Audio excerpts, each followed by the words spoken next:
All right. Good morning, good afternoon, good evening. Welcome back to the Director's Chair, part of our live stream forum here at Into Growth, where we have been exploring the intersection of leadership and creativity. In our dialogue leading up to today, we've been looking at how we as leaders can sharpen our creative edge and ways we can intentionally cultivate a more creative mindset in ourselves. And again, ultimately, fulfill our responsibility of bringing out the creative energy of our teams. Before we jump in to kick off today's discussion and the last of our season, I'll take a moment here to briefly recap where we've been and what brought us here today. We've had a few common threads and themes on many of our discussions. One has been the traits that highly creative leaders can inherently and actively cultivate. They have inherently or can actively cultivate in themselves and others. Fierce optimism, curiosity, authenticity, courage, and others. We've looked at the obstacles and constraints and potential enemies to the creative process, such as apathy or a loss of care and the will to continue the valuable and necessary struggle that any venture, creative or otherwise, must entail. Conflict and confrontation actually being a tool for this. And the dangers of pursuing perfection in the creative process, and the beauty and the benefit of the imperfect in achieving highly innovative outcomes and seeking the lightning-scarred ponderosa pines, as Laura's mentioned.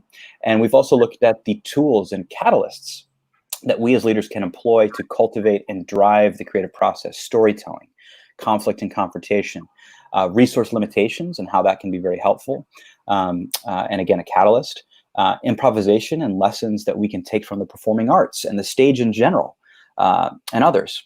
And today we're going to wrap up this first iteration of our live stream. We're here at Into Growth, and we're going to explore a topic very directly related to one of our practice areas here, and that is how we as leaders, founders and entrepreneurs, organization builders, can seek to attract and develop the right talent and talent mix for our teams. And to do so, we're going to start out here and looking at what we, again, can learn from the stage and the performing arts, and more specifically, why perhaps taking a casting director's mindset and looking at your entire ensemble and the dynamic that will result is vital when assembling your team, and looking at each and every single hire as additive. So we're going to open it up here. I'll go ahead and perhaps Brian will put you in the director's chair here for a moment, and you can kick us off. You've been a 3-time CEO. You're an actor. You're a film buff like myself. We've talked about a number of ensemble casts that we have loved in film and in television. Are there things that we can learn from the craft of casting for the stage and apply to the process of assembling our teams in the business world? Sure. I would say that the hardest working person in a production situation, outside of perhaps the director, the CEO on the set, is the casting director. And likewise, if you apply that to an organization, the HR leader job done correctly, you've heard me say before, is outside of the director or the CEO, the most important position in the company. And the casting director, sometimes people think, oh, look, I just found Reese Witherspoon. Well, no, the casting directors do what a great HR leader does. They cast massive nets, and they work like crazy. They interview like crazy. They test, assess like crazy. So when you're putting together a cast or a great team or a company, talent is ultimately the only thing that matters. It really is. There aren't that many new ideas in the world. There aren't that many new stories in the world, right? The action stories are some version of themselves, and the drama some version of whatever. But the casting directors themselves, outside of the CEO or the director, most important person there. And they work like crazy to build large funnels. And I'll put a finer point in this. The biggest topic of the world today, and it should be, is inclusiveness and belonging. And so I had one of my best friends over this weekend, and he's a professional speaker on inclusiveness and belonging. And we were talking about this issue that we can solve. A casting director can, or an HR director can solve access by building a large pool of candidates that you bring in. But then ultimately, that doesn't mean inclusiveness, and that's the director's job. But anyway, the casting director's job is like an HR director job. It is so much work, large pools of candidates, testing, assessment, and then you get the ultimate product in the end. But it's just, casting is just a tremendous amount of work. And I imagine not being gifted necessarily. And I imagine to some degree, you've really got to a good casting director, a good HR leader, a good chief of staff, or however we're looking at these roles, has got to know the key members of the existing leadership team around which to build and strengthen the overall organization by understanding their weaknesses, maybe where they can fill those out and balance them out. And also maybe what the team needs, what the script needs, what the vision needs in order to get where they need to go. Maybe similar. You said it better, right? So a good casting director is deeply engaged with all the leaders on the set, the team, primarily the director, to really understand the needs, the producers, they're across the entire spectrum of influencers on a set, and then they go off, and that in and of itself is a massive amount of work. And then going out and finding the right people, casting the net, is also a massive amount of work. So you can see why the casting director and team really is the most important thing on the set. And then you find yourself a Lucille Ball, and it doesn't matter if the director's not very good or the writer's not very good. She can figure it all out. It doesn't matter. But finding her was hard. To your point, maybe I feel like, well, our job's done. We've got our leading woman. We've got our leading man. We've got Reese Witherspoon. But no, it's far from done. Production might have sort of been, or a show might have been serving as a vehicle for a leading woman or a leading man, but you've then got to cast around them to make sure it's successful. Right. It's critical.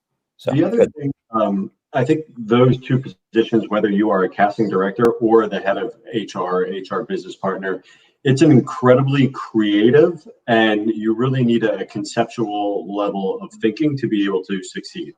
And the reason why I say that is, you're not, okay, say you're a business, right? And the hiring manager goes, okay, we need to bring an IT person in there. And they need to have, they need to know how to roll out, a ERP program or whatever it is, right? And you're just like, okay, let me just go out there and try and find someone who knows, who's maybe done like a skill set and ran an ERP program. Like, you're setting that HR person up for failure. They really need to understand the objectives of the business. Okay, why are we setting up this program? What is the goal? What does our future end state look like? Why does it look like that? What is the skill set? What does the CEO look like, he or she? Who is she gonna, pair up with well versus personalities and mix? And that's why I'm saying it's very conceptual. And you're looking out and you're seeing the play field out in front of you. And okay, well, if I pull this person for the CTO type role, then there's a potential that these relationships might not work. And so it's just very creative and a conceptual type of an exercise to really bring that together. And you're not doing it in a black box. Like I said, you're not just saying, okay, do they have this, crossing, match the boxes, like match the lines, right? Okay, skill set, yep, skill set, yep. Like, it's more than that. And it's really understanding how these, diversity and these skill sets and personalities all intermingle and can kind of, come together to have a magical outcome. And so it's a definitely creative, iterative, and very conceptual type process to get there. It's a good point, Tom. It's like, I think what I'll take away from that is that with each and every hire that is being made, and whoever's stepping into that situation, whether or not they've been involved with past hires or not, we need to keep in mind what's brought us up to where we are today, and who's currently existing upon that team, and what's maybe missing. Oftentimes, people will take that stance with when filling a board seat, for example, looking at maybe what skills and expertise we don't already have sitting on that advisory board. But that's important at an executive level, at a mid-management level, at every level. Like, what is that team currently missing that we can make sure is added to the mix, and really affect that dynamic very well also. And you know what I love about what we do at N2 Growth, which is similar to what a great casting director does? A great casting director never stops. You're always iterating. You think when we go out and find a board level position, for example, and we find we think we found our Reese Witherspoon. Our client said you found Reese Witherspoon for that board, but we don't stop. You keep iterating, because guess what happens? That falls away. Or let's say Reese Witherspoon ends up on that board and we got it wrong, or a casting director got it wrong. Well, if you continue to iterate, always working, you're always pipelining, then for a set, for a production, same for Enter Growth. And I think that's one of the things that makes us so special. And one of the reasons I think many of us are drawn here is because of that process in and of itself. Yeah, it's not a transactional exercise. It's definitely a progress, right? It's relationship driven. Let's to that very point. Let's kind of, I want to circle back to this before we maybe talk about culture specifically and how we can match or add or be additive in that process. But to your point, Brian, sometimes things don't go right. Casting doesn't work out perfectly. Sometimes you need to recast, and we've touched on that briefly here in the past on the show. But when that needs to happen, or in a case where you're stepping into a situation where there was previously someone filling a role on the stage or in the boardroom that we had to break with, and we've learned a few things. This is a role that's being recast, or we've needed to let someone go. What are some things that we can take away or learn from this from the casting process to keep in mind when we're coming back at this for a second try, for a second take? What are some things that we need to look at very carefully here as well? Starting with that, please. Courage. So what happens, even when you have a great process, and Enter has a great process, great companies have a great process, you're not going to get it right 100% of the time. To be great, you have to be right 90% of the time. To be a top performing company, group, search firm, and to keep your job, you have to be right 80% of the time. And so it takes courage to say you got it wrong. So if you're a casting director, it takes courage to go to the director and say, I've been watching the first 3 episodes. We have gold here, but I, director, got that wrong. I'll give you an example. You're familiar with Mad Men? Mm-hmm. I binge watched it over this COVID, over the course of 3 months. And there was one character. It was completely wrong the whole show. And I kept screaming at it, completely wrong. You miscast it. Kill him off. It was the guy who was was supposed to be the TV guy. Horrible, not interesting character. If you've seen the show, and I'm screaming, casting agent, go to the director, take him out. Right? So it takes courage. It takes courage for a casting director to person to say, I got it wrong, and then go to the boss, oftentimes the director or the producer, and say, I got it wrong. And then it also takes courage, likewise, for the CEO to go to the head of HR or the casting director and say, listen, Brian, you got it wrong, man. I want our relationship to get, you got this wrong. Let's fix it. It takes courage to do that. Yeah. To that point, I'd be remiss if I didn't touch on these because I'm a pop culture nerd like you are, Brian. But I'm thinking of a couple specific examples, and I would love to go back in time and see how things would have played out differently. But to your point, where I imagine courage needed to be there, and it took a lot of courage to make this decision behind the scenes. But we've all seen the Lord of the Rings trilogy, and apparently the actor who played Aragorn, Viggo Mortensen, I think it was his name, was not originally cast in that position, and he was that position or that role was recast literally a week or something before production began, and they had someone much different in the role before. And the director or a variety of people on the set just said, "Look, this is not going to work. Right. This is the critical role in this ensemble cast. This is a linchpin. We've got to get this right." And they completely recast. That must have taken a lot of courage, all the lead up to that. And I got to tell you, as you know, I spend half of my time coaching high potentials within companies across the United States, and invariably, I have this conversation nearly every single week where obviously coaching is a cone of silence. And I say, listen, XYZ, you know you have to make a move. You know you have to make a change. What are you waiting for? Well, I'm invested. I think I can make it work. And I always say, no, you can't. Your words, not mine.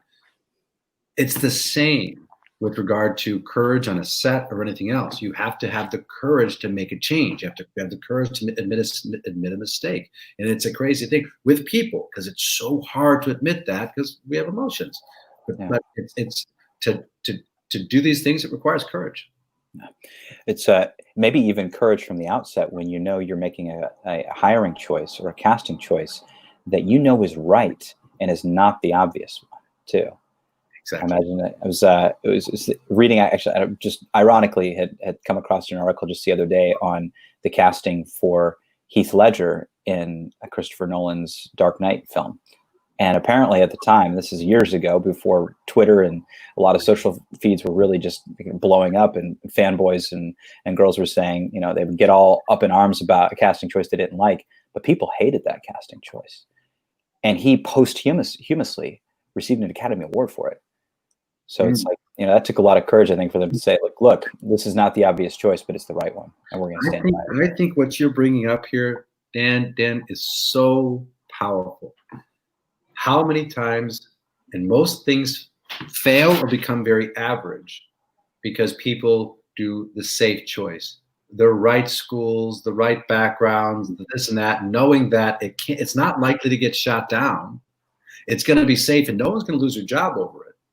But you're not likely to hit a home run unless you're a casting director and you say, how about Christina Applegate? Maybe she was an obvious choice or not, and Dead to Me, or whatever that is. So that requires incredible courage. And you've heard me say before, to do your job, you have to be willing to lose it. Nothing is more true than the director of casting, because he or she's going, listen, Daniel, director, trust me, if it doesn't work out, fire me. Put your job on the line, and that's powerful. People will listen to that. People will listen to that. It's good. So circling back to this, we've touched on culture, or intimated around it here a little bit as well. We've also talked recently about the importance of, like, people are often talking about hiring, making sure we've got a culture fit when we're hiring someone. We hear it all the time. We're talking to people. I mean, Brian, I'm sure you hear it more than any of us. Like, you know, in coaching folks, like, I'm looking to add this member to my team. I want to make sure they fit my culture.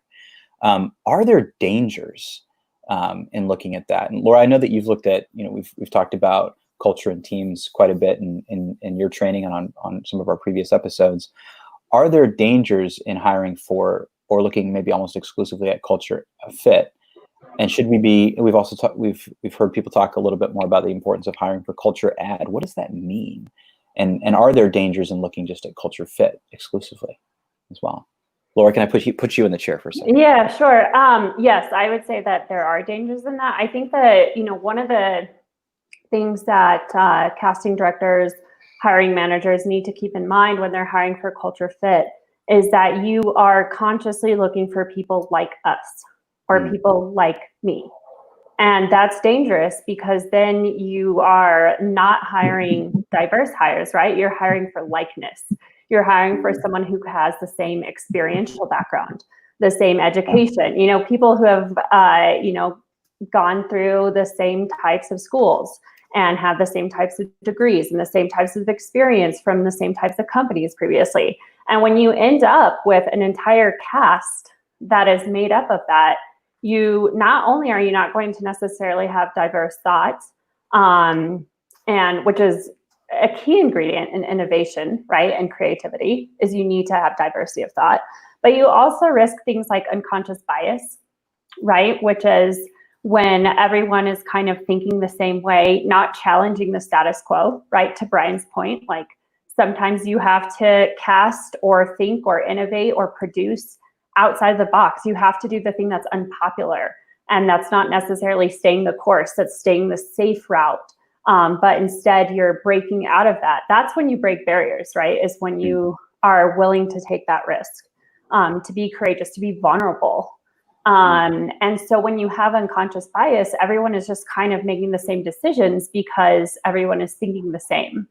And that can be dangerous, because you essentially put yourself in a sandbox and you're like, this is where I stay, this is where I play. And the other thing that's really dangerous in a group setting, whether it's casting or in an organizational setting, is groupthink. And groupthink is the absolute killer of creativity. Because when you have groupthink, you have someone that puts an idea out and everyone else is like, yeah, that's great, this is great. Like, you know, or someone might be saying, yeah, we are the best. We're doing everything the best. There's no way that we can possibly improve. And then you just settle and you get comfortable. But when you have that one person even, or hopefully more than one person, that is like, you know, I think we should try this. because maybe someone came from an education background where everyone else comes from a business background. Or maybe maybe they come from a restaurant background, something completely different. And they say, I think, what if we try this process or this service or this product?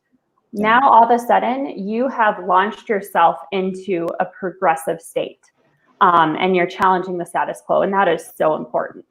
And one of the reasons, Brian, you've talked about looking to, like, one of the reasons you look to hire people with a liberal arts and or performing arts background into a team. They can figure out some of the other things as well. Here's one of the biggest examples of what Laura's talking about. We've talked about management consultants before. No offense, Tom. I like them. They're nice people. But typically they've gone to, no offense, Tom, Harvard. And no offense, everyone else, or Brown or Columbia, great schools. But you know what you get? And I've talked to management consultants, and I like them as people because they're really smart. What you get is the same conversation. And they say the same things. And it's all smart person talk. But you don't have an Illinois State grad, an honors Illinois State grad going, oh, that seems stupid. Let's break a tray, because that's dangerous.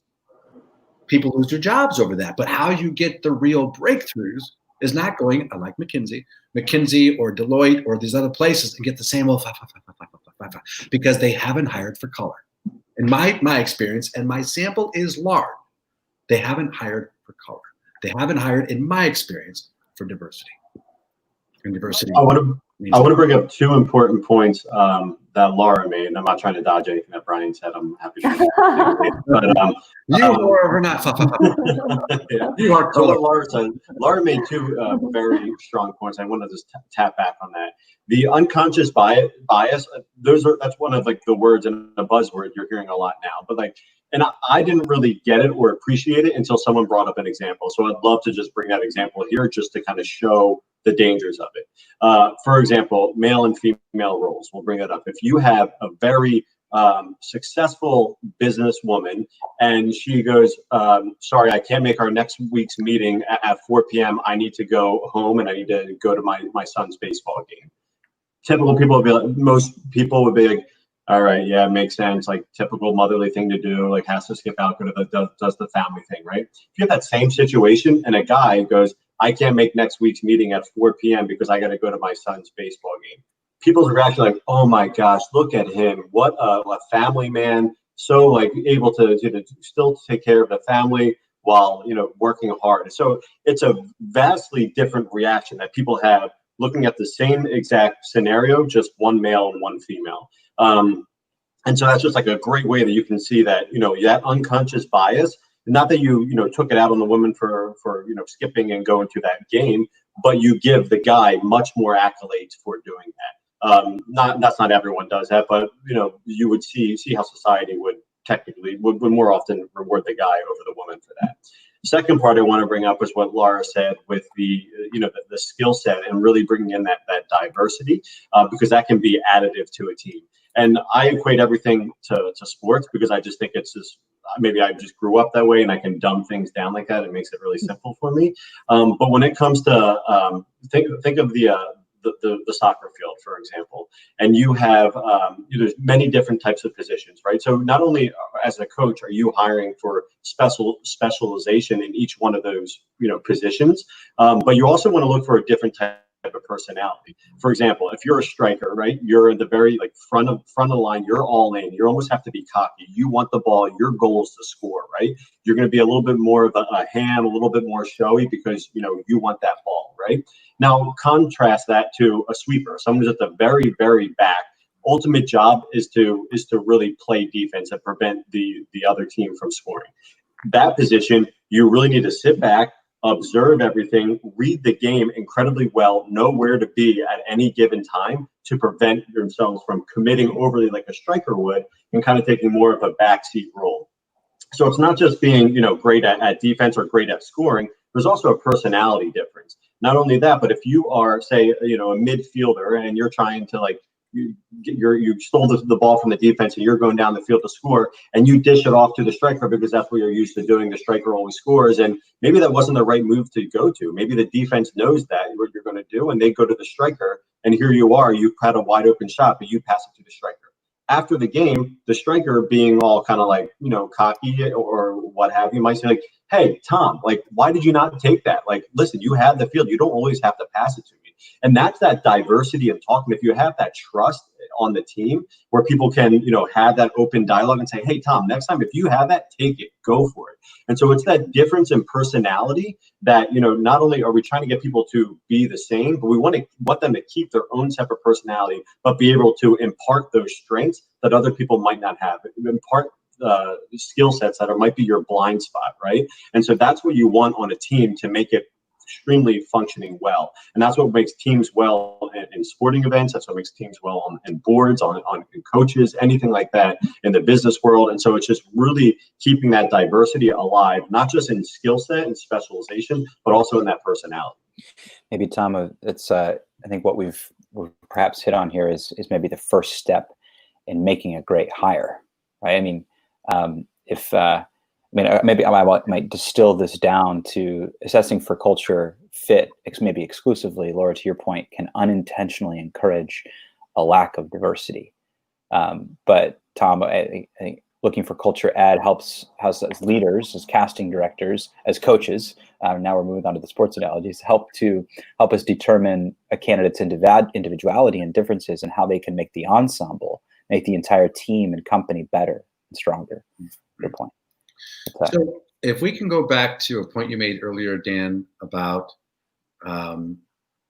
the work that a casting agent or an HR leader has to do to understand the senior team and the next level to understand their needs. Mm-hmm. I've met very few HR leaders who I consider extraordinary. And I've been around a long time and I've seen a lot of movies. I've met a lot of HR leaders who are fine, who are good. But I've met very few who are extraordinary. And what I mean by that is this, and casting agents are probably tough to find who are extraordinary. And because oftentimes the fine or good HR leaders don't do what's required. They don't, and what's required is HR 101 is making sure that people are safe and making sure that we're following all the appropriate rules and making sure that everyone's following the values North Star and things like that. But really going out as if you were also the chief, working your team like a chief commercial officer would, traveling incessantly, being in front of your team, the next level, understanding not just what the succession planning chart is from the senior leader's perspective, but doing a deep dive with all the future talent across your organization. I've met, I think, one who's ever done that. One. Likewise, the same is true for a casting agent. You have to invest deeply first in your own shop, your own house, to understand what the directors and the associate directors and the sub producers needs are. And then you can you've earned your way. You've earned your way into that process. That's often the massive gap. And I suspect for average and just good or fine casting directors, I think that's probably similar. Yeah, it's maybe, Brian, to your point, it seems like maybe this is why it's so refreshing, maybe, to find a really great HR director or casting director, is because the function itself, which is largely focused on kind of the rules and regulations, and is encouraging a safe place, or the active protection of a highly safe place and the rules and regulations, which is why maybe it can be frustrating at times to try to manage through a lot of that as well. The other point that I'd love to bring up, though, just as a casting director, it's not just about enhancing team performance, although that is a beautiful upshot of the whole thing, but it's also that team that you bring together. That just, it's like, if you guys, I know everyone has always been on a great team, right? Your personalities are just great. And it's just fun. Everyone just loves to be on that team. They can't wait to work together again. And so it's just that this optimism and this feeling of of teamwork, and we got this, we're in this together, and it just builds this amazing sense of emotion, and we can do this, we got this, and that's the type of environment as a leader that you want to bring out the best in people. We talked about getting stifled and going for perfection, and if you don't get that perfection, you're going to get bastardized for it, or you just freezes you to do things creative. But when you're on that team where everyone's getting along and really meshes together well, it's really, it's just magic. I think everyone strives to get on that team or to make it better or to stay on those teams all the time, just because it's just the end result is more than just delivering results. It's the magic that's happening while you're delivering. Yeah, it's trying to capture that, Tom, and recreate that each and every time. No, it's difficult. Put in the bottle. Thing to do. So anything that we can to pull away to apply to the next group is just critical.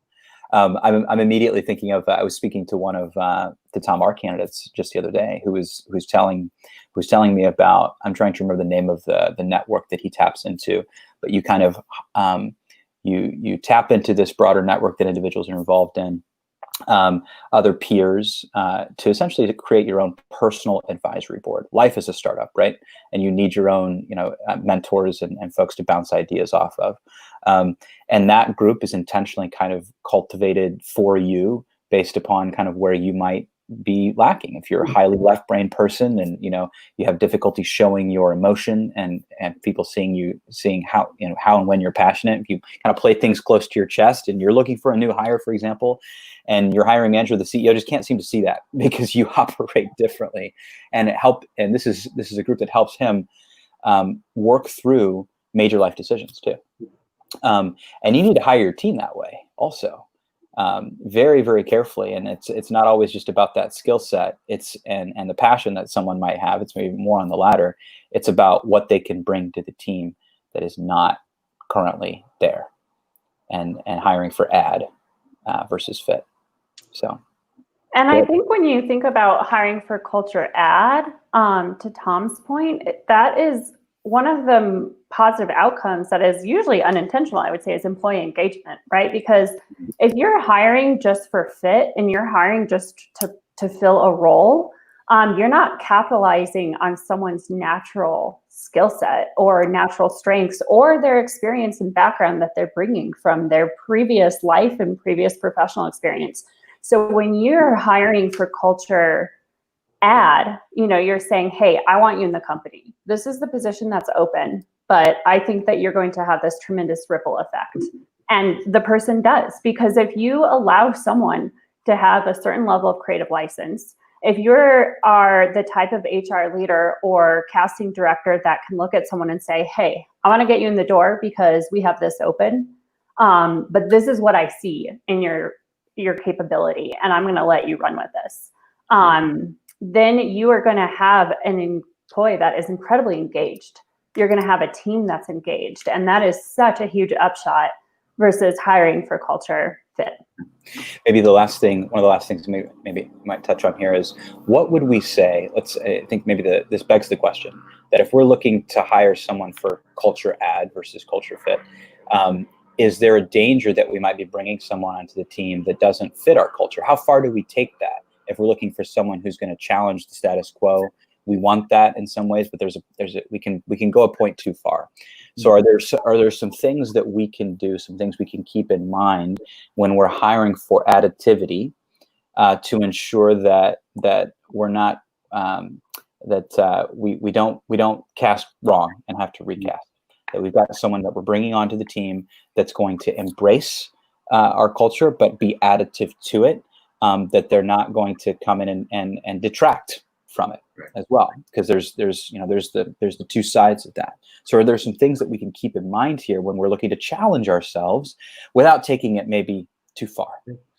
I would say just keep in mind your North Star always, and your North Star are your values. So you can culture add whatever your values are as a team or a company or as a cast, as long as someone has those values and is consistent with that. But then within that, what's missing? What's the sparkle? as long as you're hiring for that North Star, you're gonna be okay. Is my first reaction to that. Yeah, Brian, I'm with you. I have three showstoppers, right? I call them. The first one that they have to have is just fantastic values and a solid moral foundation. They have to align with the company, with me, with the team. If you don't have that, there's no way they're ever going to be a fit, right? The second one I have is I try to look for people with a good attitude that are normally optimistic, that bring energy to, everyday life. If they have that, even if it's a bad day, they'll try and still, get a smile together and keep things as positive as possible. Anyone that's, routinely negative is just kind of bad for, it is bad for a team, regardless of their skill set. And then the third one is just the propensity to give 100%. They're not going to be complacent. I've been on many teams in my life where a player was, an all-star, just had tremendous skill. They just don't bring it all the time. And that just kind of creates an attitude among the team that, you don't need to give 100% all the time, that it's okay and you'll still play. It doesn't matter just because you have this one skill set. And so those are the three things that, if you get those right, like you said, Dan, you can't stray too far away that it's really going to be a house of cards, right? If I have those three things in a hire, they can be, and then I give them the creative license. I think that's enough to keep the guardrails up. I love that. I think that was perfectly captured. Your North Star and the power of three. That's three showstoppers. This is the way that we filter.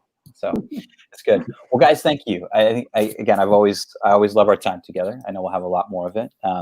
And I've loved this topic especially, and I think it was good to kind of come back and dive deep into this one. Brian, thank you. I think this is a critical one, and it's the most important thing in achieving success as well, getting the perfect team assembled. That's why it's just vital to make sure that we get this right, because you get that wrong, everything else is downhill from there. And it's much more difficult to recast than it is to cast, as difficult as it is to cast in the first place. So I might summarize here for us real quick before we wrap up. But I love where we started here, Brian, and thank you. There is where we started with all of this 15 shows ago, by the way, was what we can take from the stage and apply to the boardroom. And there's a lot.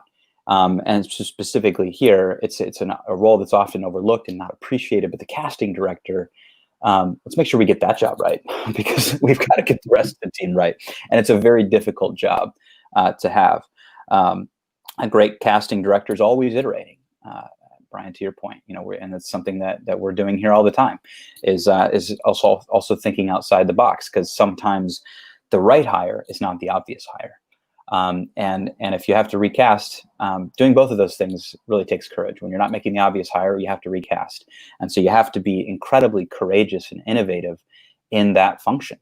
And that's not something we often find. That's why it's incredibly refreshing to find a really highly innovative, highly entrepreneurial HR head, because it's critical, and the best organizations will have them.